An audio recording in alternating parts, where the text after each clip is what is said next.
Hi friends, నమస్తే. బాగున్నారా friends? నిన్న చూసిన world cup, T20 world cup ఏం మజా వచ్చింది ఫ్రెండ్స్. నిజంగా నేనైతే అభిషేక్ శర్మని చూస్తూ ఉండిపోయాను ఫ్రెండ్స్. ఈ ఫామ్ కోల్పోయిండు, ఏం చేస్తాడు, ఏం జరుగుతుంది? వాట్ ఏ నాక్ ఎక్స్ట్రాడినరీ నాక్ అది. ప్రతి బాల్ బౌండరీ పోతుంది, 6 పోతుంది. 18 బాళ్ళల్లో హాఫ్ సెంచరీ ఫైనల్ మ్యాచ్ లో అది.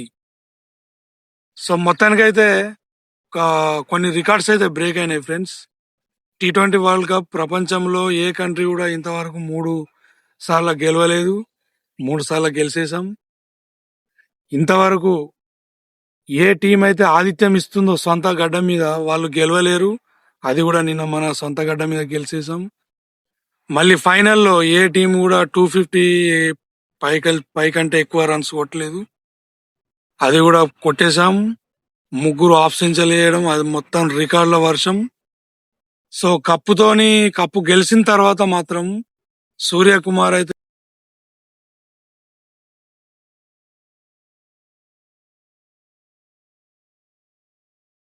ఏదైతే ఆ పిచ్ ఉందో ఆ పిచ్ ని తీసి మన భస్మం లాగా ఆ తిలకం దిద్దుకోవడం అయితే చాలా నచ్చింది ఫ్రెండ్స్ అది. సో మరి మీకేమనిపించింది ఫ్రెండ్స్? కామెంట్ చేయండి. జై హింద్, జై భారత్.